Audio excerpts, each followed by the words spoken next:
लहान मुलांना वॉफल फारच आवडतात आणि मार्केटमधून आणायला गेलं तर ते खूप महाग पडतात। जर घरच्या घरी वॉफल बनवले तर किती छान ना, मुलं पण खुश, आपणही खुश। म्हणून मी घेऊन आली आहे आज वॉफलची रेसिपी। नमस्कार, मी Shilpa, taste of Shilpa's life या माझ्या यूट्यूब चॅनलवर तुम्हा सगळ्यांचे खूप खूप स्वागत आहे। चला मग रेसिपी स्टार्ट करूया। त्यासाठी एका बाउलमध्ये एक अंडा फोडून घेऊया, 1 टेबलस्पून व्हॅनिला इसेन्स, 1 कप दूध आणि त्याच कपाने अर्धा कप मोजून व्हेजिटेबल ऑइल घेऊया। हे मिश्रण आता व्यवस्थित मिक्स करून घेऊया। दुसऱ्या बाउलमध्ये 1 कप मैदा घेतलेला आहे, तो चाळून घ्यायचा आहे मैदा।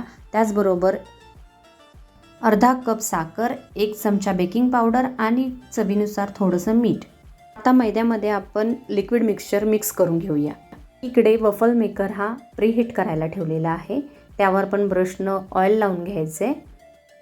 त्यावर 1 चमचा बॅटर टाकून घेऊया व लिड क्लोज करून घेऊया। बॅटर जास्त टाकायचं नाही आहे, बॅटर जर जास्त टाकलं तर ते वॉफल मेकरमधून बाहेर निघेल। 10 मिनिटांनी आपले वॉफल रेडी। रेसिपी आवडल्यास कमेंटमध्ये नक्की सांगा आणि माझ्या चॅनलला लाईक, शेअर आणि सबस्क्राईब करायला विसरू नका।